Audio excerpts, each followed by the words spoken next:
He dog. The Glasses Malone. Man, available for interaction. Huh? It's live and available for interaction. You feel me? Feel me. You know, sometimes when I come on these streams, I just really be wanting to figure stuff out, like out loud. Almost like my own little sounding board. You feel me? And sure. And I really appreciate everybody that comes to the lunch hour and sits at the lunch table and allow me to work out all of the stuff that be in my mind. And I appreciate you, Pete, as we go into the New Year's, being able to work things out in my mind. Hey, I contribute what little I can. What is that you're drinking? That is the Chivas Regal Scotch. This is a very special time of year for degenerates like myself. It's alcohol gift set season. So I wanted a new martini shaker that was metal. So I figured rather than go buy accessories, I'll go buy bottles that come with accessories for free. So the way I look at it, I paid for an accessory and got a bottle for free because I was in it for the accessory. I had a great haul this year. Got a bunch of nice new glassware. Got this shaker. Got this Irish gunpowder gin here. Very tasty. Went with the Chivas. Got this dark Irish whiskey here. The Shanky's whip.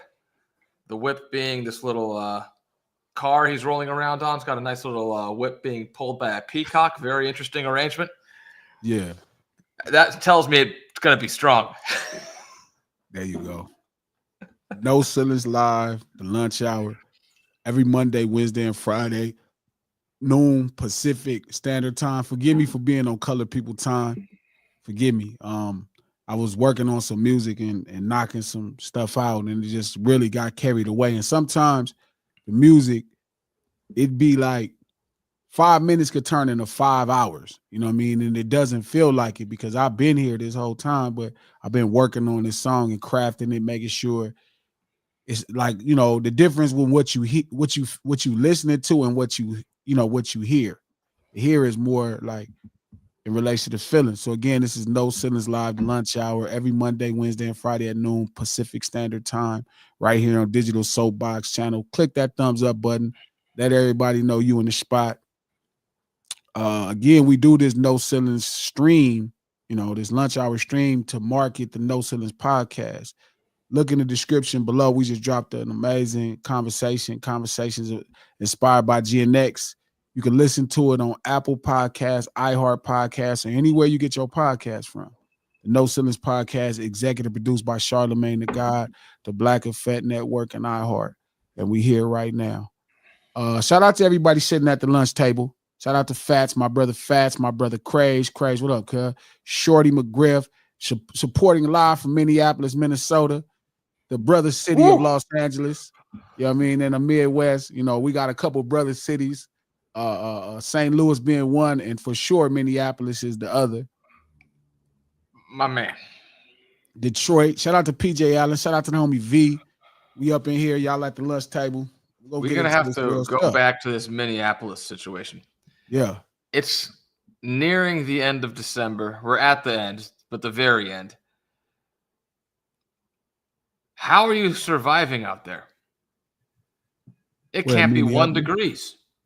Oh, it get cold in Minneapolis for sure. It definitely get cold in Minneapolis for sure. But I love Minneapolis, man. It's one of those places. Like there's a few places when I leave LA, it still feel like I'm in like LA. You know what I mean? Minneapolis is one of those places. When I go to St. Louis, it feel like I'm at home. When I go to New Jersey, specifically Newark, it feel like I'm at home. And when I go to Memphis, it feel like a southern version of home. You know what I mean? Those are places to me that feel just like I'm at home, and I make out really good. You know, then there's other places that got the same vibe, but it's different. But I like that part of deep inland empire. Very inland. Inland, the IE is LA. You know, a lot of Yeah. people don't want to admit it, but I don't feel like I'm nowhere when I'm in the Inland Empire. I feel But like I'm right in LA. you just keep going further inland. Go ahead, Memphis. Further inland. I had some thoughts, Pete. This is gonna sound crazy, right? And I don't know if this conversation is fair for the lunch table because it is a lot to do with you got to be into the music business or the record business to understand what I'm talking about. You know, the creative part of it. Sure. So it's like I'm gonna have the conversation with y'all anyway because it's on my mind. It's on my mind.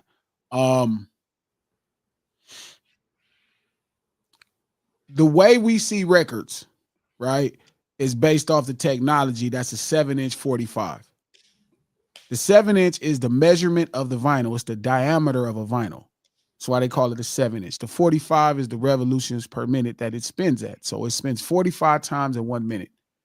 But that's where you get the first single from.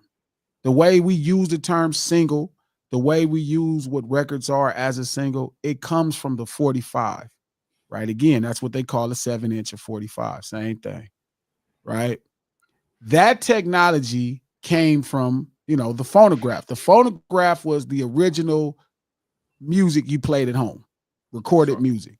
And it was really expensive, and only wealthy people in America, let's start with America, could have it. So the songs were really produced, very complex to match what they felt, you know, was equivalent to the money in art. Does that make sense? Of course. Like you spend some good money, you get some good art. So, you know, songs might have had 6, 7, 8 sections in them. They would change. Yeah. Right? Songs could be 12 to 20 minutes long. And a phonograph looked like a vinyl, but it was a really expensive material. And even reading. That weird horn. Yeah, the horn. Yeah. And it was a really expensive process to make phonographs. And it actually really made the music rich. So people would match what you had to pay and how much music. That's how you created. You know what I mean? That's how you created music. You wanted to make sure people got their money's worth. How about that? People got their money's worth. Yeah. The 7-inch 45 is the actual technology from RCA, the record company. And when they brought it, they made the 12-inch at the same time. But because of where the economy was, they wanted to make sure everyday Americans could have a record in their house, recorded music in their house. So they priced it at 69 cents, right? And that was a far drop off from what they would charge for phonographs. So not only did it run a lot of people that made phonograph music out of, you know, music to some degree, right? But it also ushered in a new era of creatives when it came to making what we call songs or records, right? A lot of times when I think about it, I think people like Ray Charles started playing a record is by accident. Like what we call a record, like it's a hit record or a record is by accident. It's you didn't want to have a bunch of musicians in the room playing no damn music, you know, versus the phonograph where they had a bunch of musicians in there playing the music because it was such an expensive process. It was an expensive product.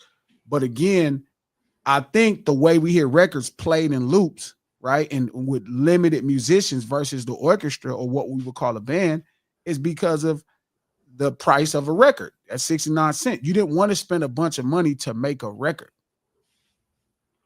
right? So fast forward, we go into the 50s, Ray Charles makes the skeleton or the idea of what we call a modern pop record. That's what a pop record still is.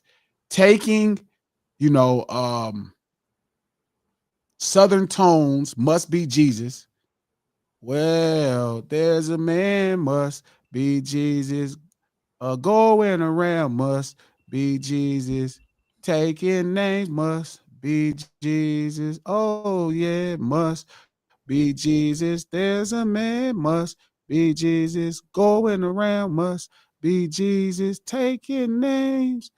So that's the inspiration to Ray Charles, I Got a Woman.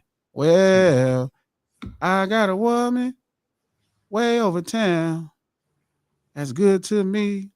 And that became the modern skeleton of a pop record. That's how we make pop records, even right now in 2025. We still make pop records the same way. And I've been thinking a lot about that lately. I don't know if people are just being lazy or people don't know what they're doing at this point. Like, or maybe they're uninspired. Because why the hell are we still making records the same way we made them 70 years ago? Yeah, I mean, there's a lot to unpack with that question.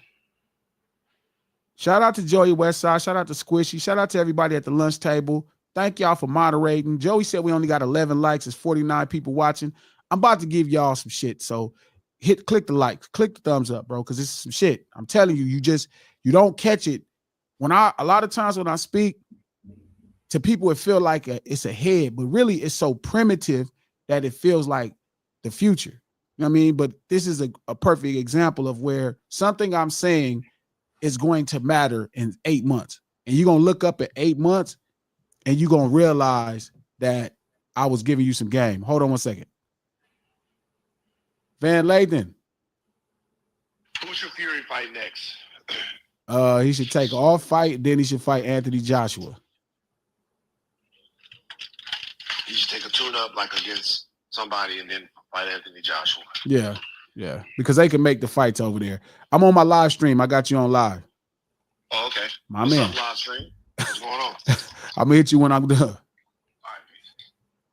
So I'm about to give y'all some game. Like, this is game I'm giving y'all. It sounds like a lot, but because y'all all listen to music, shout out to Name Brand and homies in the chat that are artists that make records, right? I'm giving you something that really is like 7-figure, 8-figure game. You know what I'm saying? And this is important. I'm sharing with you what I'm about to do so you could be up on game. Shout out to Craze. Craze is an artist too. This is real game. And it's important to listen because this is what makes the record business have art elements. I think we're just taking so much time doing what we've been doing for 70 years that we're not actually allowing it to be creative. You know what I mean? Sure. It's kind of like we're still creating in this 70-year format, right? Which Ray Charles did it because, right, they're coming into a business where the songs are now priced at 69 cents. You don't want to have a bunch of stuff going on. You know what I mean? You really want to kind of get to it. You really want to, I would think as a creative, you would want to reduce how many different sections you have. You didn't want that many changes. You know what I mean? You pretty much wanted to play straight through because, again, you had less than 5 minutes to make people like a song. Sure. So even the redundancy of what we call a record, you know what I mean? Or the minimal change, because we don't see it as a minimal change in records. Right? The redundancy of a hit record or the redundancy of, minimal changes versus where on a phonograph, it might have been 6 or 7 or 8 changes, right? You don't have that many variations in this room. You don't want to be writing, you don't want to be writing that type of music for that long. So you simplify it. So I think out of necessity, right? What they say invention is, they said necessity is the mother of invention. Mother of invention. So the record was invented based off the necessity to make sense. Yeah. You know what I mean? Out of what was available through the economic part of the business and the technology that is the 7-inch 45. Yet 70 years later, even with no 45, no 7-inch, we haven't used the 7-inch 45 probably since the 80s as a mass level. I think the greatest years of 7-inch 45 where we sold the most was in the 70s. So it's like since the 80s, obviously the birth of cassettes, birth of compact disc, Lord knows even the 12-inch vinyl changed the game. Yeah. Right? Yet we're still creating records as an industry. Let's focus on hip hop. Let's remove all the other genres. Let's just talk about hip hop. Because hip hop, we've always been a leader in trend setting, right? We've always kind of took the least and made the most out of it. figure out how to take the least and make the most out of it. We've had the least and made the most out of it. So again, if you think about that, right, it's like today, why would we be doing the same exact things artistically as hip hop? Sure. I thought about some stuff, right? When everybody first get their first equipment, Pete, or the standard thing, right? I don't care what it is. I don't care what it is, bro. I don't care what it is. The first thing you do, you start emulating. Yeah. You start emulating, right? So if you got some drums, right? Like I was talking to my homeboy Joker. Shout out to Joker. We were talking about him getting his first set of drums as a kid in the 80s. And the drummer that he wanted to play like, because his dad was into Cameo, was like Larry Blackman. Right. And if you listen to Cameo's drums, like Cameo's drums was like stellar. They really, they was playing. It wasn't no joke. I feel like Michael Jackson did himself a disservice by not kind of letting them be the inspiration for records on Bad. Yeah. You know what I mean? Because on Thriller, right? On Thriller, Michael Jackson, you could hear the Hall of Notes in Billie Jean. You could hear the Rick James in Thriller. Right? You can hear the stuff. But I could tell by the time he got to Cameo, right? They didn't use the blackest music that was succeeding to me to make the records on Bad. Yeah. You can hear the Ray Parker Jr. Oh. You know what I mean? You can hear the Ray Parker Jr. Right, and Bad. That's Ray Parker Jr. You can hear the Toto and Liberian Girl. You can hear some of the stuff that's going on, but you could hear the lack of urban influence. You could like urban black music wasn't dominant outside of Michael Jackson being black. And I think that was because of how the game had to see the New York City Players, which ended up changing their name to Cameo. Right? So I think the natural thing and the point I'm trying to make without getting too far off is the first thing that Joker wanted to do when he got his drums was play drums like what he heard on Cameo. So you're emulating, right? And that's normal. So today we watch a ton of producers, right? Because technology has came along. You know, the laptop is at its cheapest. You know what I mean? Phones, you can get them in finance. The software is cheap. So everybody can make music. Everybody can make music, right? So they're emulating, right? Every artist can record their softwares in your iPhone. There's software that's cheap on laptop. You can pay a monthly fee for the software. All the stuff to record is at its cheapest place. So what you get in this modern industry is a bunch of people emulating other people, right? And some of these records are becoming smashes fast. Yeah. Right? Because and so we have a business that looks like it's disoriented, like it's at a weird space, if that made sense. Sure. Really weird space because it's so there's very few barriers of entry. You know, everybody could get in. So again, a lot of the producers that you're hearing that's making music or the programmers, they're still in emulating phase. All great talents emulated at one time in their life, 99.9%. But eventually they develop their own thing from it. You know, over time, as they work, right? So now we're hearing records, right? Because of technology as a whole, right? TikTok, social media, songs can erupt, whether they're emulated versions of other records or not. They can erupt and really put someone's song and their stardom into the next position. And then, you know, again, we're probably going to get more one-hit wonders now than ever before. Yeah. Shout out to Michael Love. Thank you for the $10, my man. Yeah. What to do, fellas, and everyone at the lunch table. I'm back in the States now. At the lunch table, still feeling a little bougie, though. Why not? Why not? Hey, I'm just happy you're enjoying yourself a little bit less like the rest of us. But good thing you made it back safe and had a good time while it lasted. Shout out to Don Dove. The barrier of entry is too low and cause the condition. I don't want to just, it's not a problem. That's not a problem, right? That's actually a good thing because it allows a lot of voices in really weird conditions to be heard. Now, again, you don't have the consistency of greatness within an artist like you used to, but you definitely hear a lot more stories. Go ahead, Pete. Sure. I was just saying, this is a similarity with the podcast space. There's every jerk off with a nose has a podcast.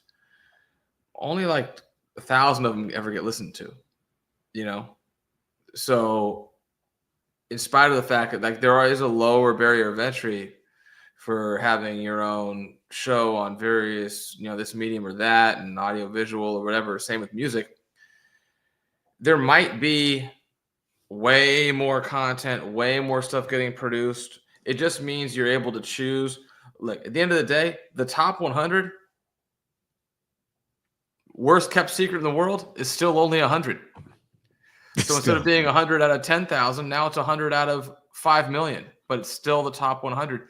And the human existence still only has 24 hours in a day to listen to that top 100. We didn't expand the day so that now we can listen to the top 600,000. We only got a few hours a day to hear it. So shout out to Name Brand. There's no innovation with emulation. Definitely. Yeah, but I think it's standard for humans to emulate. And I think that's what we're hearing right now. We're hearing certain records are becoming huge records while artists are still in emulating phases.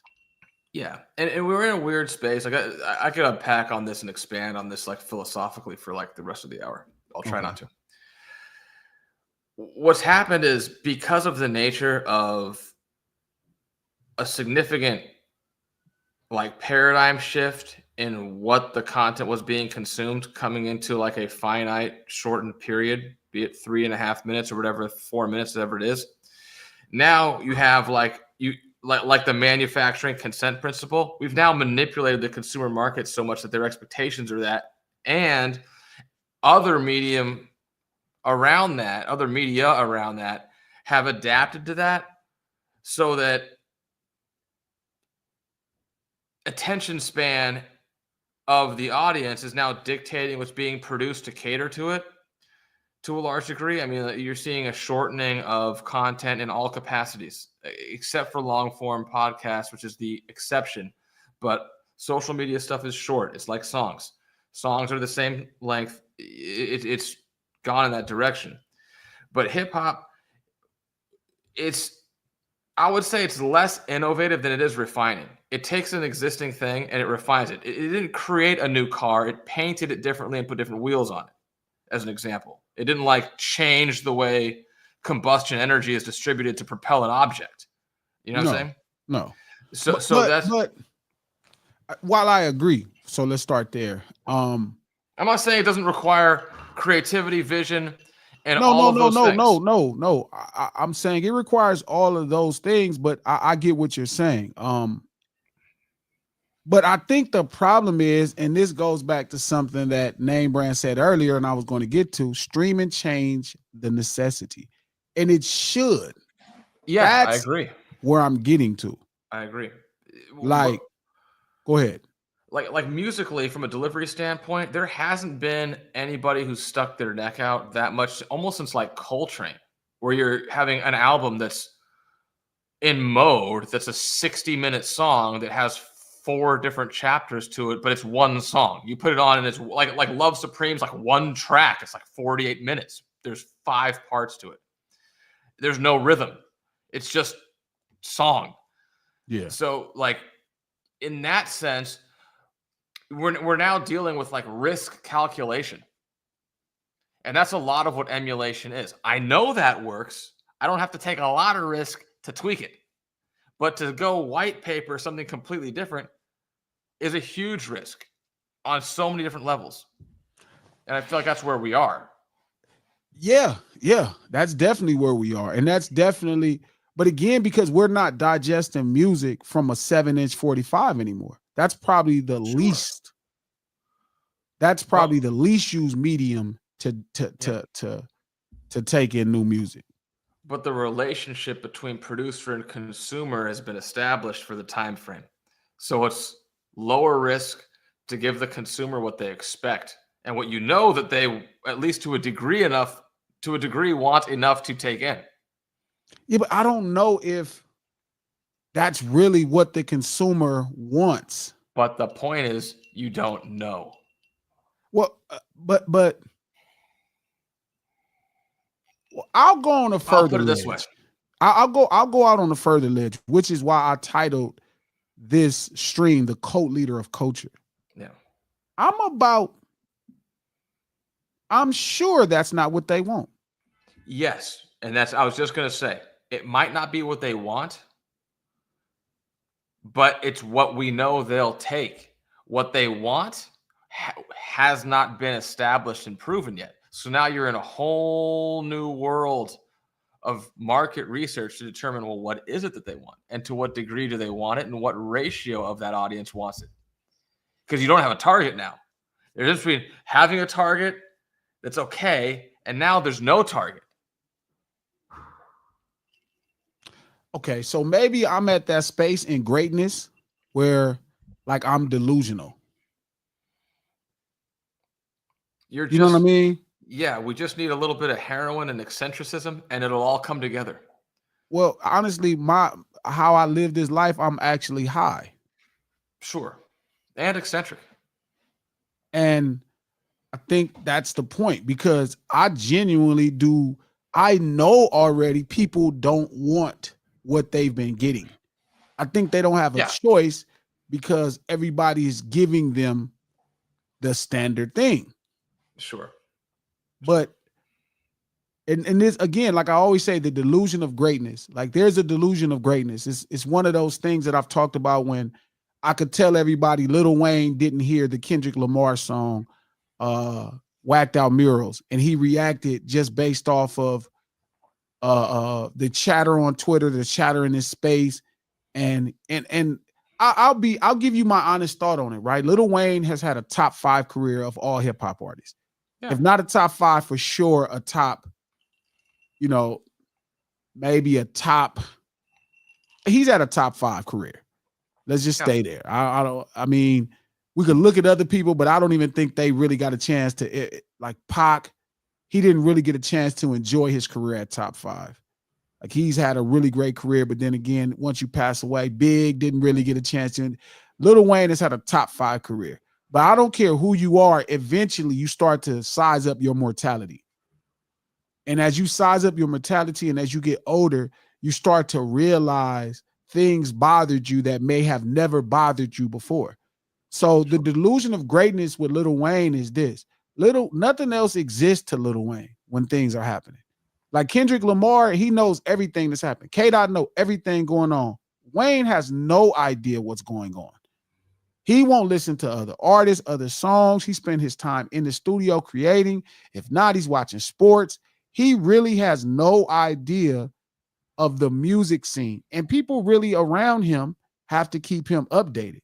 That's part of his delusion of greatness, that nothing else matters. That's what made him, that's part of the thing that made him so great. And he only felt that way because what he was willing to put in his craft. That's where his confidence comes from. So the delusion of greatness that I'm starting to come into, right, is like, I know what people want. I'm not even listening to people. Like, I'll listen to friends tell me about certain things and I'll just tell them what it is. And they be like, oh, that's your opinion. No, this is what it is. Like, I'm certain in what I'm saying. Sure. That's never happened to me in life, bro. I don't know what the fuck is going on with me. I'm like Hitler or motherfucking, what's the man, Kim Jong-un or something, because I'm so deliberate with my information and so certain of things that I am going to tell people. It's like Monday when we were having the conversation about Fat Joe and his what he was saying, and I'm telling people, like, I'm certain hip hop is not Black culture. And like, people will argue and they'll be giving me their film, like, yeah, no, that's not true. I know that's not true. I know that's not true. I know that that's not true. And I'm listening to everybody I'm not hearing them, I'm listening to them. So I'm listing everything people are saying to me, you know what I mean? But I could tell that the list is not adding up. The math doesn't math. Again, and then I could just tell somebody is giving me their feelings on the topic. But the point I'm saying is, as I'm looking at the space of where I think we talked about it, 30 to 40% of the people are still digesting music or records through the regular standard of radio. Yeah, somewhere around there. And it was like 34, 35 or something. Somewhere around there. Yeah. And the standard record built that business. The 7-45 built that business. The standard, remember, it built the record companies the way we hear it. It built that business. It built MTV. The 7-45 technology built all of these other businesses. Sure. So I agree, if your goal as an artist is to go, or as a hip hop brand is to go to radio, then you're in your best, mind to make it the way 70-year technology has been working, because that's the business. But if you look at it, most of all of that business is dead. Sure. And it was MTV is not playing music videos like that. People are not, they're not watching it. Yet we're trying to move the technology that the 7-inch inspired with MTV, and we're trying to move that to YouTube, when really it doesn't make sense. It doesn't really fit there. It's not maximizing there. Like, it can go there. Mm-hmm. You know what I mean? It's like it can go there, but you're not maximizing the possibilities and opportunities of YouTube as an artist if you're treating it like it's MTV. MTV is a very unique thing. We all looked there to see musicians and their records. The whole world looked there. We don't look on YouTube. Everybody don't go on YouTube for that. Sure. And I think also YouTube is more closely identifiable to the television in general than it is to a channel. That's a great point. What a lot of this is about, and I remember Light My Fire by The Doors and Stairway to Heaven by Led Zeppelin. These are two of the biggest songs in the history of rock and roll music. Doors, shout out to rest in peace to Jim Morrison, dope brother. Yeah, they were both too long for radio because of the time frame standard for advertising revenue. So they had to have edited, amended versions to be released. With YouTube, there's a fixed algorithm on the time frame for ads. It comes at the end. By that time, you're out. You want to hear one song by one guy, it's played, you're gone. You're on another channel. But let's go back to something you said that's important.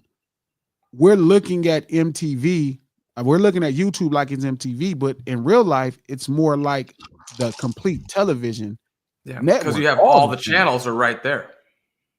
So even when it comes to making radio, so even when it comes to making a record or marketing a record, because remember, a music video is just an advertisement for a record.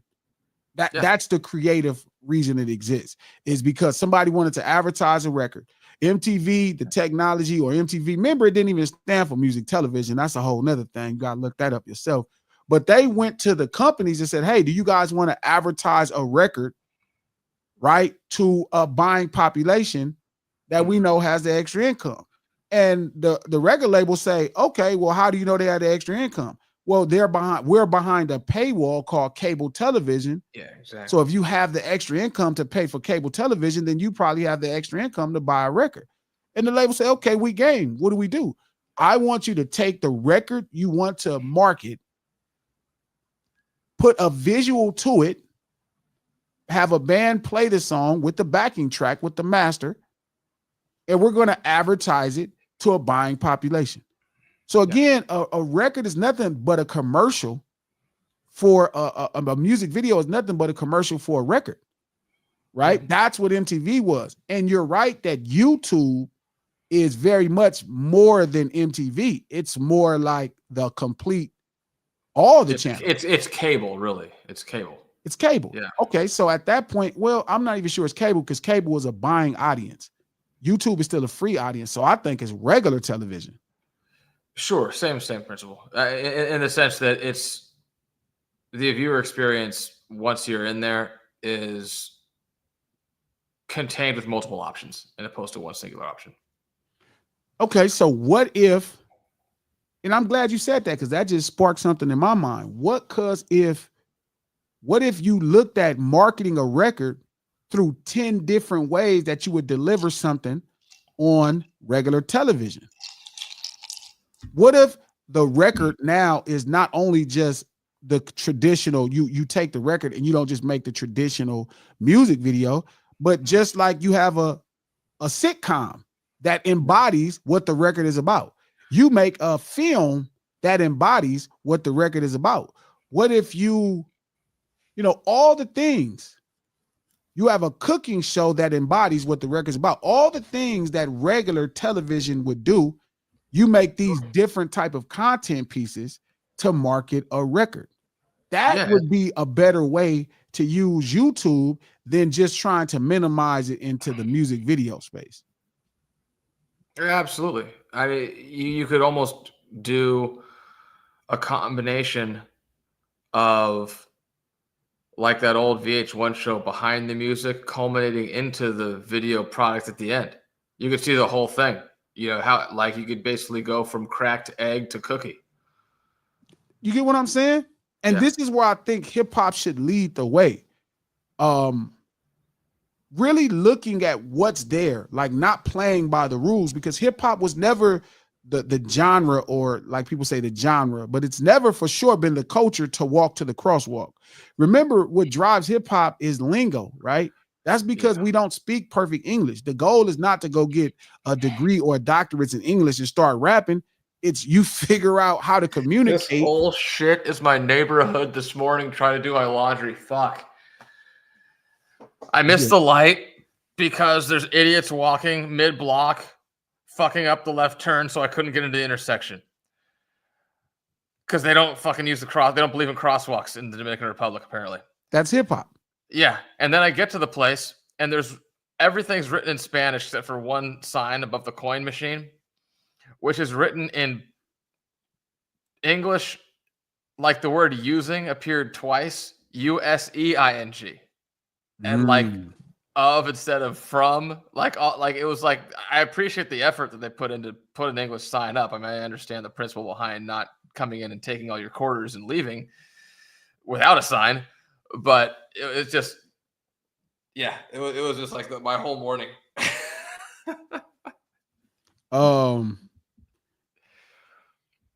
Versus MTV. Yeah. Okay. I'm gonna take that note down. Shout out to my brother Name Brand. Again, this is No Ceilings Live, the lunch hour, every Monday, Wednesday, and Friday at noon Pacific Standard Time, right here on Digital Soapbox. Make sure you click that thumbs up button because I'm giving y'all some crazy game. If you're listening and taking notes, I swear to God, the shit we talking about is finna put you ahead for 2025-26. It's going to make you push the boundaries of this thing or this genre that people calls hip hop. You're going to have a way to go about it that no fucking body else has been caring about. Everybody else is on training wheels. You could pop a wheelie and ride that motherfucker down the block. So click the thumbs up button. Let everybody know you right here with us. Make sure you subscribe to No Ceilings Podcast. The reason we do this stream, look in the description below. We just dropped a great podcast, Conversations inspired by GNX. It's really dope. You can listen to Conversations, the No Ceilings Podcast, Conversations inspired by GNX on Apple Podcasts, iHeart Podcasts, or anywhere you get your podcast from. The No Ceilings Podcast is executive produced by Charlemagne the God, the Black Effect Network, and iHeart. Name Brand, but is that formula dead? Well, I don't know if the 70-year formula is dead for records, because radio still exists. And people to some degree are conditioned to hear music. Like Peter's saying, like it's pretty standard. It's like do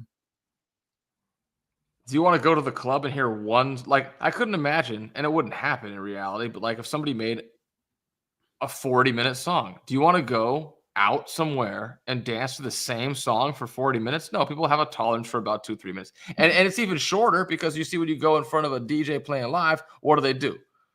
They shorten the song anyway. Well, I think it fits their medium. Exactly. Yeah, but again, it's so many new mediums. I think that's why hip hop feels funny at times to people, because like even right now, how we're digesting it is completely different. Like I'm making an album right now with the homies that you play in the car. But I'm realizing a lot of people don't play their music in the car as they digest music, especially the way we digest it now. Yeah. Like prime example, like in the 50s and the 60s, car music didn't do well because people didn't really play music in the fucking car. Yeah, car Right? radio People would play technology music in didn't their really living room. People would play music. You hear music when you go out to a party. So guess what? The music fit how you digested it. That's actually, hold on, Pete. Actually, that's a bar. You could check that too, because technologically speaking, when the ability to distribute music on the FM wavelength and the technology both to send and receive that message into a car in a compact technology, that changed music because it afforded people the ability to hear it at a high quality versus hearing it at an AM level quality in the car, with shitty speakers, a bad whatever else. Technology eventually made that a lot easier. And then you adjusted the technology. That's a great point. So, I didn't think about that. Think about that. The 50s and 60s, you didn't play music in cars like that. Yeah. So the music didn't sound like music you played in cars. But then as we come into the genesis of hip hop and the second, third generation, the 80s and 90s, the cassette and the compact disc change how we hear music. The 8-track was made for cars, I believe. Yeah, and that's where really the boom came from. Shout out to Kev Mac, one of my favorite platforms, if not my favorite platform to learn from on YouTube. Kev Mac videos really chronicles Los Angeles street urban culture, the gang culture, as people call it, at another level. And there's an interview with Monster Cody, rest in peace. And he's telling the story of the time that he was with the founder of Crips, Raymond Washington, the founder, one of the earliest members of Crips, but the founder of All West Side Crips, which is Stanley Tookie Williams. And it was him, right? They were all together riding in a car and they were playing the 8-track of Zoom in the 70s. Yeah. Shout out to Teo, who makes a great point. 4-track was made for cars, then the 8-track came. Sure. So again, it's like, that's when the music, right? And it's funny when you think about it, that's where the Curtis Mayfield comes along. Mm-hmm. That's where that comes along with the 8-track. So again, as the music changed, right, you go into the 80s and 90s because you have the birth of the compact disc and the cassette tape. And those became mediums that you could listen to music and digest music in the car. Yeah. I think also part of it is just the biochemical nature of human beings. Because there's a lot of songs that are like adrenal, like there's songs that are pacifying and songs that are, more like upper types. You can't like synthesize internally that upper artificially off of the same catalyst for longer than a couple of minutes. You know what I mean? Like if you listen, like if a song that was made to like hype you up was 35 minutes long, it would be 26 minutes of just you it's already flat. So how long can you afford to be hyped up? Yeah. So again, back to that question, name brand, but is that formula dead? No, because radio exists. The problem is, it's not just the creative part of how you make a record, but how the record is marketed. Mm-hmm. That's as important as the record itself. What mediums exist to market that style of record? Well, remember, like I've been having a conversation with Pun and Problem in them, right? They and AD and Mark Nasty. Shout out to Mark Nasty, one of my favorite new artists coming up. Really dope, brother. Love what he's doing. And AD obviously is a young legend in his right when it comes to this culture, this West Coast street urban shit. But it's like they made this really good album called House of Wagons. But again, because our party scene has kind of been neutralized between bottle service A Was couple that inspired by Shanky's Whips wagon with the peacock, or was that totally separate, unrelated? possibly. Just curious. But they have this really good party music, but then there's no party. The culture of the party is dead in LA. People dancing is kind of dead. So the way we would digest music, the first time I heard Tooted and Booted was at a party. And I saw it. I didn't just get a chance to hear it. I saw it. I saw how people reacted to it. I saw the I thought you were going to say you saw bitches getting booted right then and there. Right there. Tooted it. They was tooting it up. Yeah. So it's like, again, that scene. So again, to your point, Name Brand, like, no, I don't think fuck. God damn it, Jose. The name was inspired by the show House of Dragons. AD, like, God damn it. AD be coming up with the fucking corniest names. I'm sorry. Jose. The name was inspired by the show House of Dragons. AD liked the show. Fuck. I thought it had way more of a flyer. Fucking AD, man. His titles be just hella standard at the beginning. You fucked it up, Jose. I thought it was brilliant, and you just, you like that show House of Dragons. So you like House of Wagon. Oh, of course it'd be some fucking bullshit like anyway. So no, I don't think the 70-year-old format is dead, right? I just think that, remember, MTV really put it in another place. Remember, MTV took it from one level to the next. The separation of MTV from records before to records after is the difference between Thriller and Purple Rain versus Rick James, who couldn't get on MTV. Street songs didn't have the opportunity to be marketed to that crossover generation of kids. And you see how well it did versus how well Thriller did and how well Purple Rain did. And I think also, like, and it's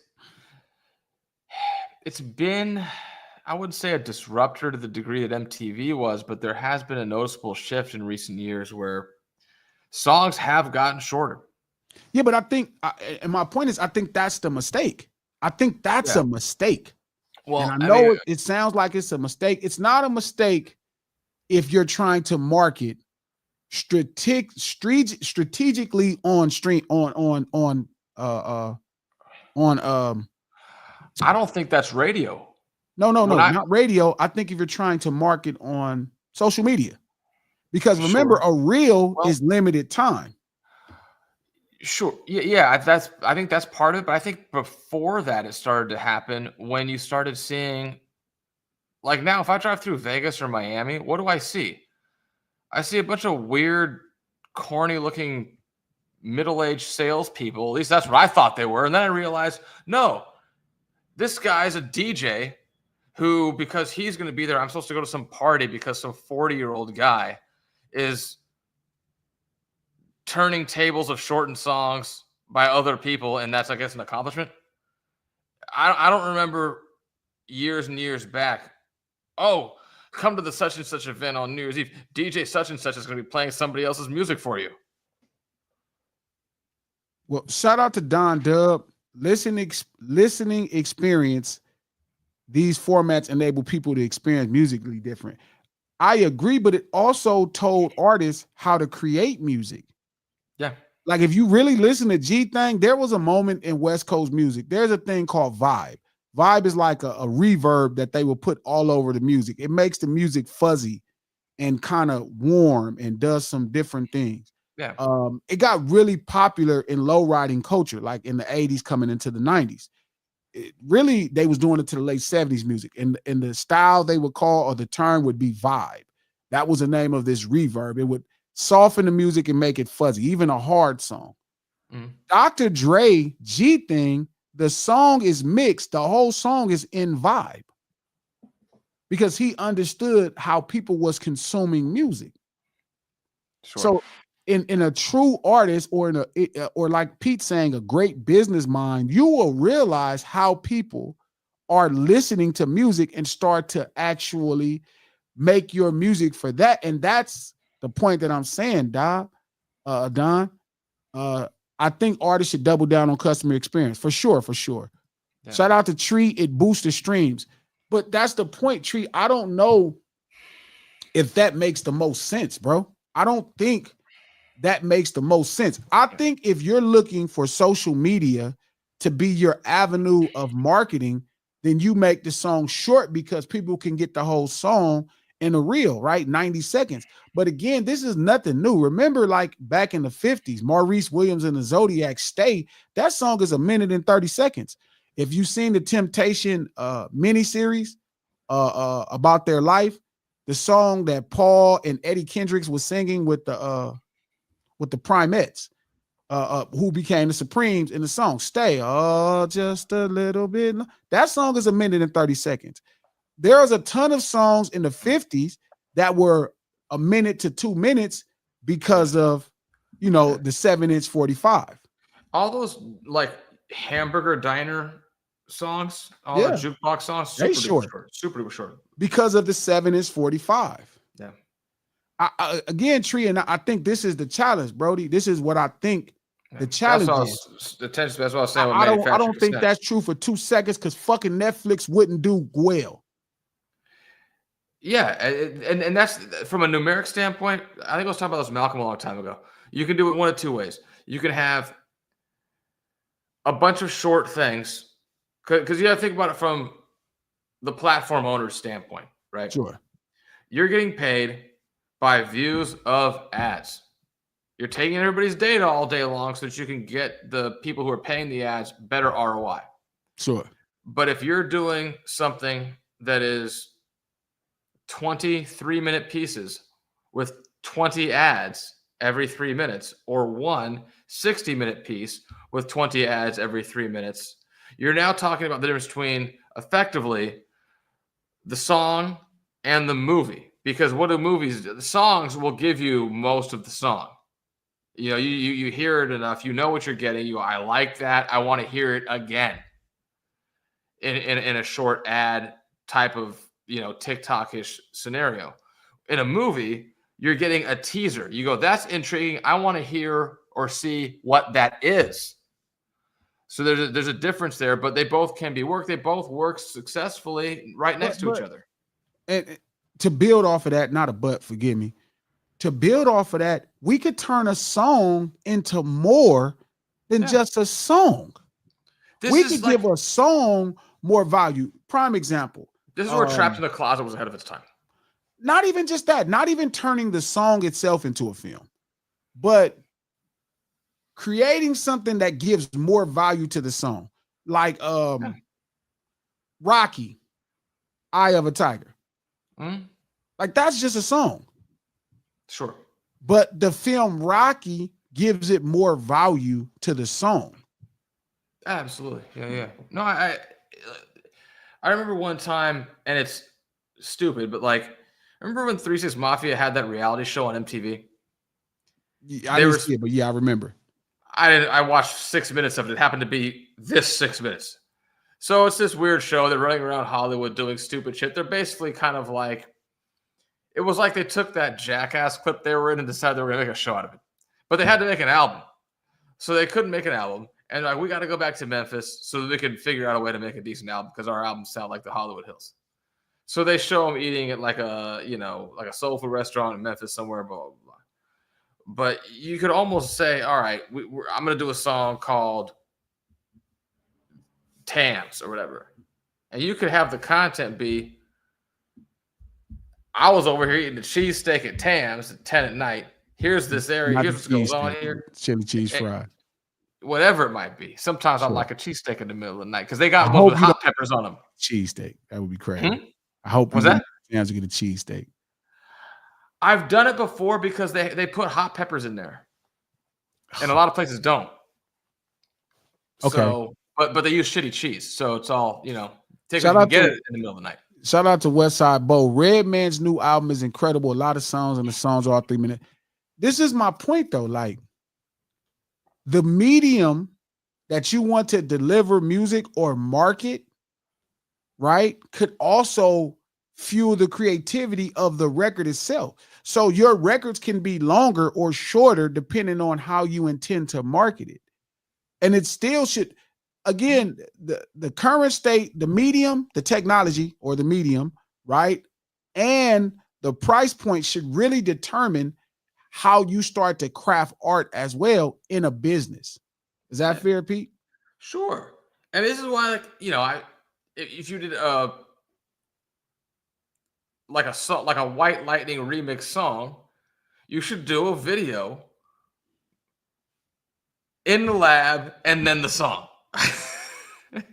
Well, I've been even thinking more than that. Shout out to Lawrence Freeman. What's up, Brody? Welcome back to the lunch table. Shout out to Demetrius Rose, back from Chicago, man. Welcome to the lunch table. Again, this is No Ceilings Live, the lunch hour, every Monday, Wednesday, and Friday at noon Pacific Standard Time. Click the thumbs up button. Real game going on right now. Real game. Click the thumbs up button. Let everybody know you're in the house. Again, we do this stream to support the No Ceilings podcast. Look below. Great episode just dropped. Conversations inspired by GNX. You can listen to it on Apple Podcasts, iHeart Podcasts, or anywhere you get your podcast from. The No Ceilings Podcast, executive produced by Charlemagne the God, the Black Effect Network, and iHeart. And we still cooking at the 57-minute mark. Shout out to everybody at the lunch table for bearing with us through this really incredible conversation. But this is a really great conversation for artists to take into 2025 and 26. I guarantee you, if you apply these thoughts, you will see a different type of gain in your career. I promise you, because I'm about to bust shit open. Hey, G and P, do you guys think the explosion of technology has taken away some of the magic of music? We come from a generation of record shops going to Sam Goody at the mall. No. I think what's taking it away is everybody is creating music like people is going to Sam Goody's or the record shop. I think that's what's stealing the magic of music. I don't think the music is the problem. I think people are not inspired by the current climate of how we're consuming music. I think he was looking at it from the consumer standpoint. Like I'm talking about creative and receiving. I think you could make the same magic if you realize people are not going to pick up a 7-inch 45 or they're going to pick up a compact disc or a cassette.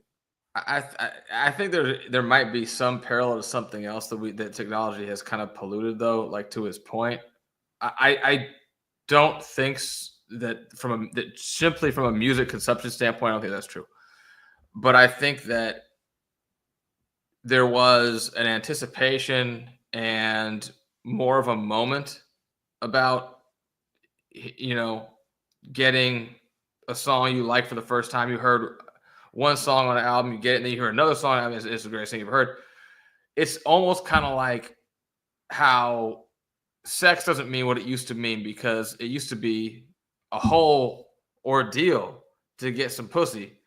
Now it's an app, a call, a movie, a bottle of it's a lot easier to come by. It's a lot faster. So the anticipatory concept has been diminished to a larger degree. So the experience of it might not be quite so much the same.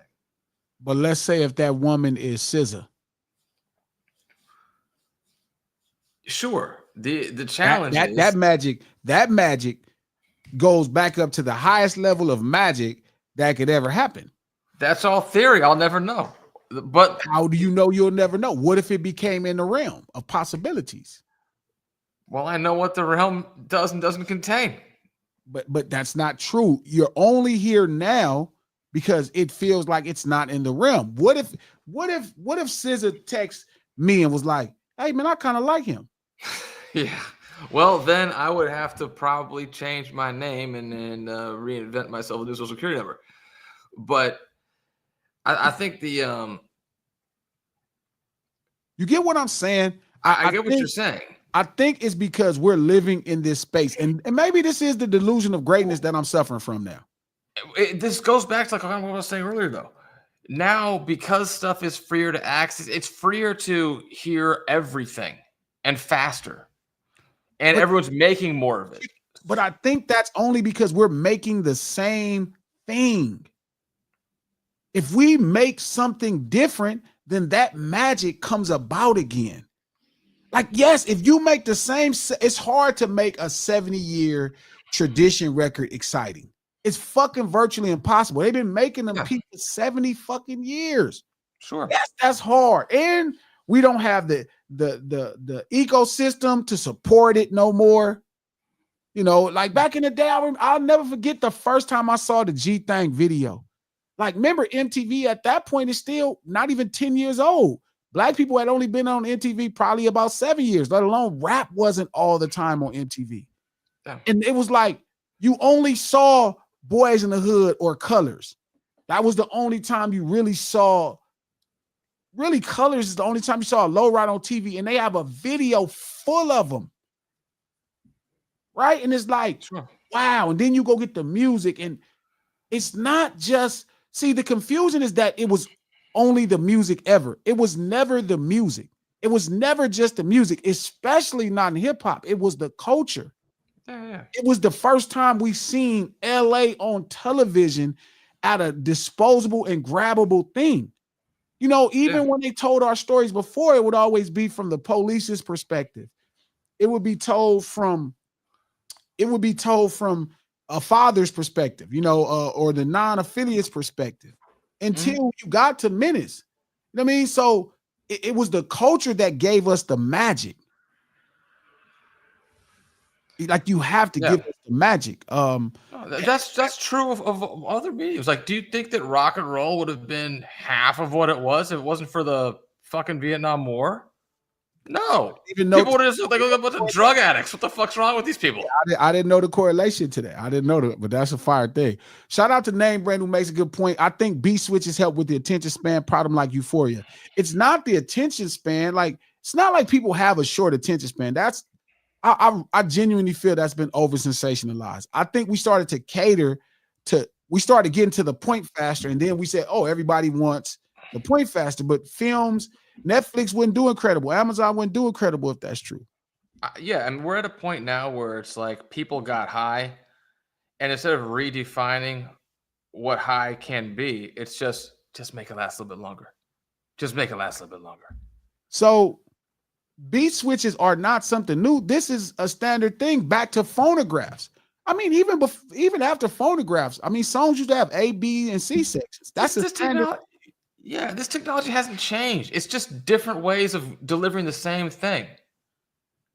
It really is. Ever since from that moment, it's just a faster, cheaper way of delivering the same fucking thing. Shout out to COS Dre. Much love, brother. Thank you for the $10. Fire. I just got here, so forgive me if you talked about it already, but Glasses, bro, you have to give us your input on this Fat Joe versus FBA thing, please. I don't think that's really a thing. I don't like Fat Joe saying, I've said this the last stream, I don't like Fat Joe referencing black people as radical black racists. I don't like that, and I don't like him calling people broke niggas. That just felt weird. Like, I never want to feel like Fat Joe sees himself as not a part of black people, right, as a Puerto Rican. Now, I see his skin, I get it, but I never got Fat Joe as the white Puerto Rican. Like, that's not what I got. So I definitely don't want to hear him use tone deaf things like that type of dialogue. Oh, radical black racist. I didn't like the initial conversation about hip hop was whatever, bro. I know that there were Puerto Rican people at the beginning of hip hop. There wasn't Puerto Rican culture at the genesis of hip hop, but for sure, from everybody that was close, they said there were Puerto Rican people. They just acted like the way the culture acted. So I get what's going on. So I'd imagine there was Jamaican people, there were Puerto Rican people, but it was all strictly influenced by the culture of black people at that time in New York City. So that's the thing. I don't want to get that shit dumb. I mean, that argument is, you know, a bunch of people really that shouldn't be trying to claim shit to me. That's, again, like, claim your work, but whatever. I don't want to get caught up in that because I get it. There's a thing going on with black people where everybody feels like they're taking everything from us. And to some degree it's true, but you just got to know it's yours. So the thing that bothered me with Joe was the radical black racist and the reference of black nigga. I don't like that. I didn't like that at all. And I'm gonna tell Joe when I see him, I didn't like that, bro. Don't do it. Like, niggas, like, I'm one of them niggas that fuck with Joe and feel like I'm a supporter of Joe, and his niggas mean a lot to me. Shout out to the homie Macho and different homies, Pito and shit. I don't want to never feel like you put my blackness under any type of duress, nigga, when you talking. I'm not fucking with that. Don't put my fucking blackness, Pete, any of my partners, don't put my fucking blackness under duress for nobody else. Nigga, shut the fuck up. Don't say something if you know it could possibly offend black people at that rate. Don't fucking put my blackness as my friend under duress. Don't do that. And that's what I feel like he did at that point with that conversation. Like radical black race. That's some white people. That's some fucking redneck shit. Don't say that shit. That's some shit they said about Malcolm X and Farrakhan. Don't say that, cuz that's not cool. And don't call niggas a bunch of broke niggas. That ain't cool. Joe is a nigga. So for sure, if you a nigga, you shouldn't be saying radical black racist. Don't say that shit. Nobody that know better will say it. But it also goes into my point that hip hop is not black culture the way we seen. Because Fat Joe is as hip hop as it comes. But now it's like, I don't think Fat Joe is a nigga. That was so odd because he was on this crusade for several years, going on and on every time he saw a microphone about how Puerto Ricans are really black and he's really black. That's what I'm saying. In a nutshell. And that's weird to me, right? That's the fucking thing that fucked me up. I'm like, nigga, you a nigga. Why would you call somebody a radical black racist? Cuz what are you fucking doing? Well, no nigga say no shit like that. No black person say no dumbass shit like that. And that be that shit. This is sometimes I was telling the homie these fucking podcasts might get you in some dumbass shit. Like, cuz you don't gotta say something about everything all the time. It don't make you look tough and it don't fucking make you look smart. Sometimes shut the fuck up, stick to your strength. And Fat Joe is as gamed as it come as any motherfucking body I ever met about hip hop. But obviously, he got to be ignorant when it comes to matter of black people. Because why the fuck would you use a term that redneck people use to describe black people when you know we have no way to apply any system of racism? You know that. You know that. Like, don't fucking do that shit. That shit's whack. I hated that shit. That shit hurt my feelings, to be honest, bro. So that's where I'm at with that. But back to the shit that matters. Yeah, we'll just link the Monday show in the comments. Yeah, we'll link the Monday. There you go. We'll double down. So again, shout out to everybody at the lunch table still cooking. And thank you again, Dre. Much love, bro. It's just like, I think the excitement can be there if you make something special. There needs to be a PayPal or Amazon moment. You had computers were improving technology on and on and on and on and on to move a bigger file faster, bigger, from place point A to point B, share bigger, more, faster. That was it. But it was like that for a while. It was some special points. Shout out to V. He hit me on Instagram. He said, "Yo, Glasses, can you ask Pete if we could throw a picnic for his grandparents?" They're all dead. He don't know quite. Pete's family, I think Pete is a second generation American. No, I'm more than that. Third. Yeah, third, fourth. It depends on which I think your great grandparents came. Which one of your great grandparents came from? It was your great greats that came from Italy? My greats came from Italy, and I think one of my grandparents' siblings was born over there. Yeah, so he missed out on slavery. His people missed out. They didn't really get rich. They did on that half. There's one, oddly enough, the funniest part about it is the only 4/8. So 1/8 of my family was here at that time. That would be my slut great grandma's family. Because her husband, they weren't here. The Roberts weren't here. The Monks were here.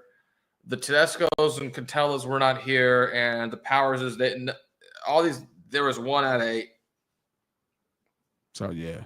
So, it wouldn't really work out because they didn't really get to benefit off of slavery like that, you know.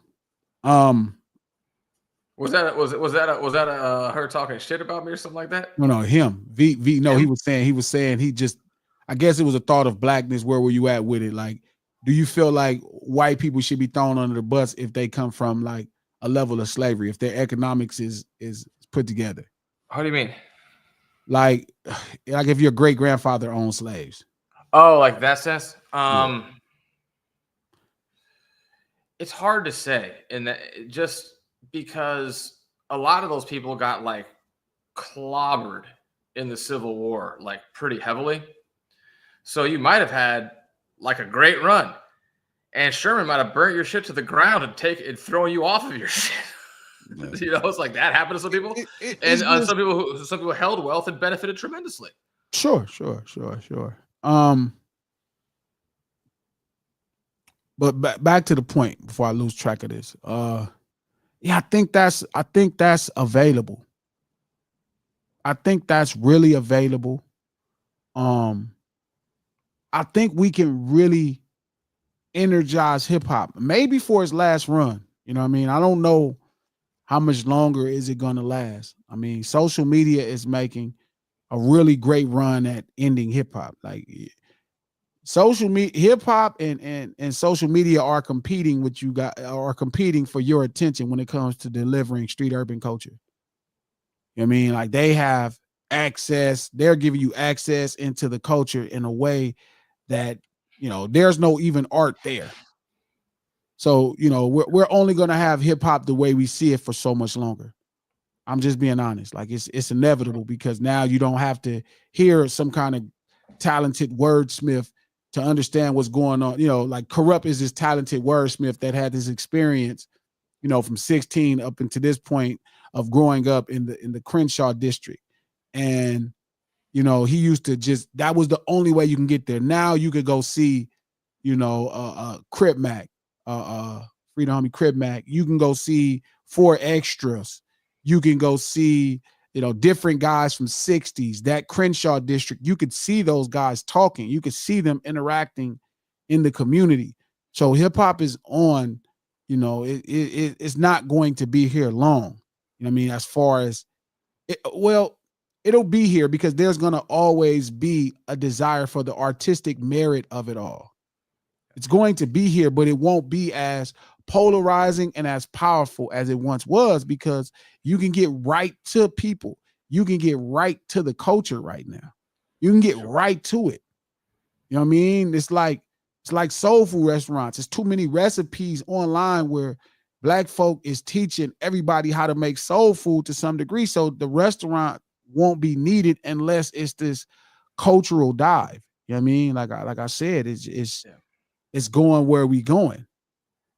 Do you think also like the way that, I mean, the universal access to social media and everything like that does sort of homogenize experience because you can have at least observational experience through a, you know, intake from anywhere, but also it seems like ethnic concentration residentially is changing a lot right now, this generation. That's a huge thing too. I think that's a big issue also. I said it in the song. I don't I'm think like, it's bad it's until it's gentrified. Like I know my community, my neighborhood is getting gentrified every day.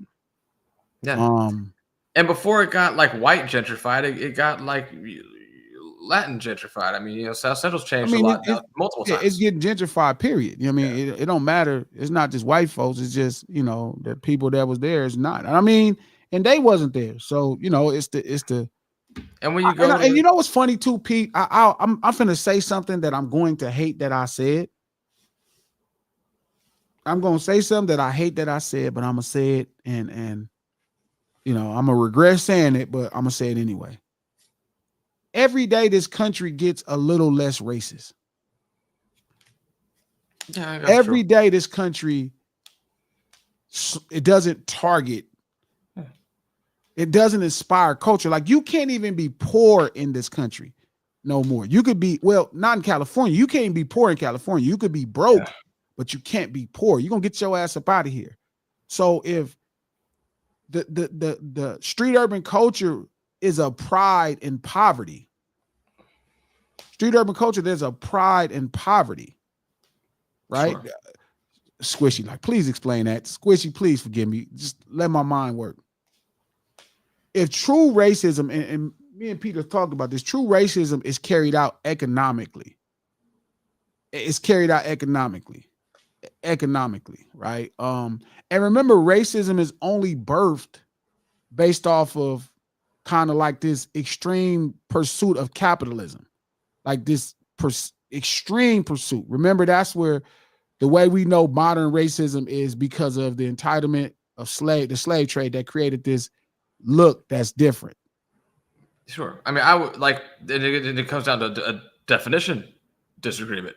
I would define it as a rejection of capitalism because you're trying to manipulate competition out of the marketplace.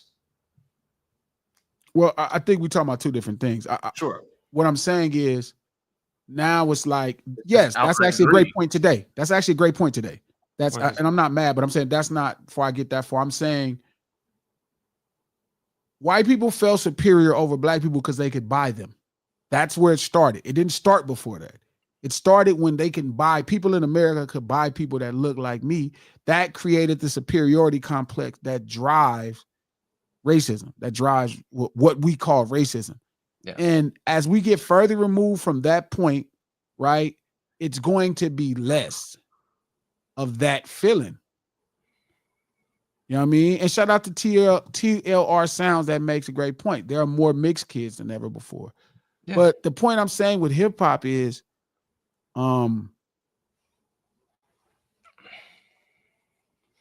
it does squish in this really weird way. It does matter with kids being more mixed than ever before. It does, because historically that's a big part of it. Yeah, that's a huge thing. Squish, like it does kind of start to.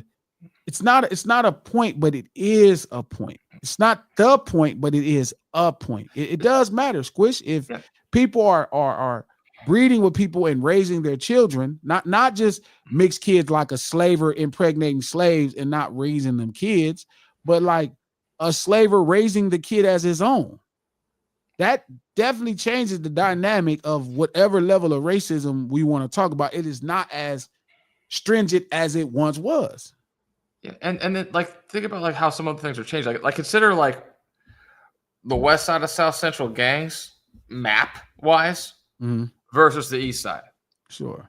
So like you had a big area with a limited surface border next to another versus a tapestry. Sure. So as I think that the fact that people are moving in, not only for price due to the economy, but just the willingness to do it. If you will move into like a poor minority neighborhood, whether it's black or Latino or whatever, and you're not of that group. Sure. A long time ago, that's an intimidating proposition. Not so much every day, like you saying, Pete, that's another thing. It's just, it's really a tough explain, but it's something that I could feel and see. But I don't feel good about it. And I think that's what Squishy is saying. I don't feel that, but I see, I could tell what's going on. Shout out to my brother Teo, my brother in street racing. Do you think some people get racism confused with prejudice? Often.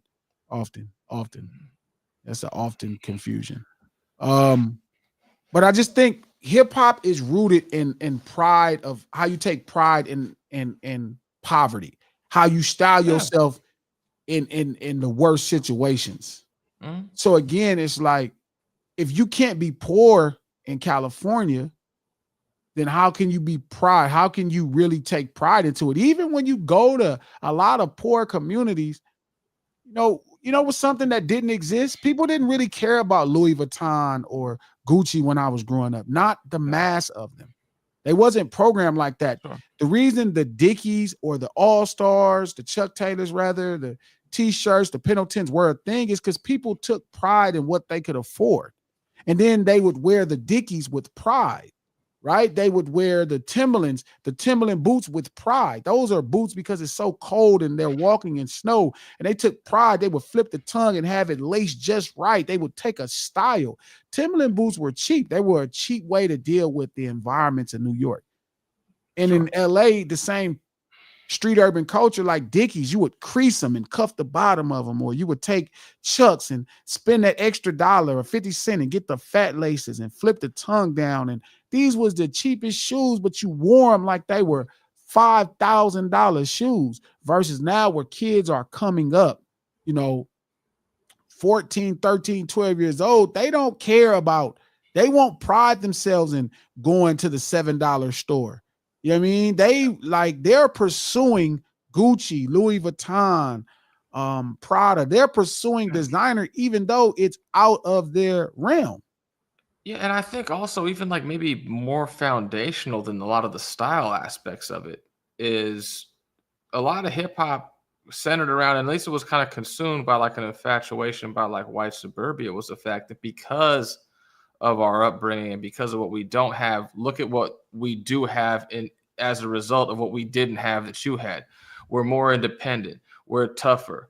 we're risk takers. All these various things Sure. that in the suburbs, in a secure environment, you didn't have to be or push yourself to want to be, they innately were. And that doesn't get transmitted as effectively either. You know, I remember just growing up where I grew up, you didn't want to, like, you know, if our high school football team was playing a team from like the city, you know, they're going to hit you harder because they're hungrier, because they're tougher, because of all those environmental conditions that afford that or demand it better still. And to add to that point, now it's like even poor kids are being priced out of organized sports because the rich kids can hire the best training. They could do stuff that nobody really had access to. You know what I mean? It just changed the game. You know what I'm saying? So it's funny. My high school experience, I was the opposite of that. Like in where I grew up, you know, you might have parents who went to college or played in the pros where they were like quarterbacks. So we had a lot of good quarterbacks in Orange County. Sure. A lot of other players, other positions were in your Long Beaches and Carsons of the world. For my sport, there are no sprinters where I came from. I didn't have a sprint coach at my high school. Sure. All the other guys I was running against, their dads, their uncles, they were a sprinter. They knew what they were doing. I just was like, run that way swiftly. Run, Forrest, run. Run west, turn left. No, so I think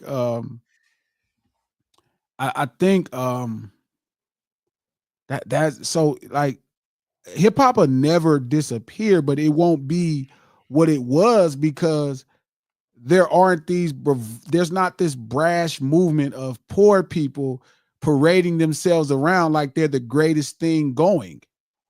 Sure. You know what I'm saying? It's just that's going to be missing. And it happened to rock and roll the same way. It happened a different way, but it happened. It happened to jazz the same way. Yeah. It's going to be a tough out, but I think we really need to look further at what's available and stop doing what's been done. Like, it's nothing wrong with doing what's been done, but it may not fit. Like, again, if you're making records in that same 70-year standard, where is the ecosystem to support it? Like, if you listen to the songs that's going viral on TikTok, it's really rarely ever the chorus. You know what I mean? It's usually like a part of the song that people like. Like, it's not necessarily the chorus. You know what I'm saying? So it's like you have to really look at where you at today. Take the controller out of the video game and really, you know, don't let it program you. Like, program the game. You know what I'm saying? And I think that's what has to happen for hip hop to really, you know, to have its last great run, or it's not going to have its last great run.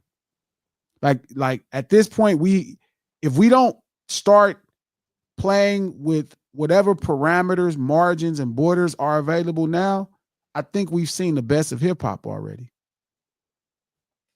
I think we've seen the best of hip hop already if we don't look at where the game is at now.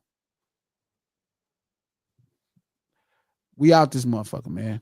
Glasses low, Peter, No Ceilings Live. Lunch hour every Monday, Wednesday, and Friday at noon. We back here at Monday, noon, Pacific Standard Time. Click the thumbs up button. Let everybody know you was in the house.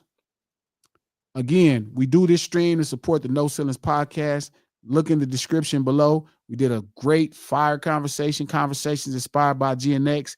You can listen to that No Ceilings podcast at Apple Podcasts, iHeart Podcasts, or anywhere you get your podcast from. The No Ceilings podcast, executive produced by Charlemagne the God, Black Effect Network, and iHeart. We out this month.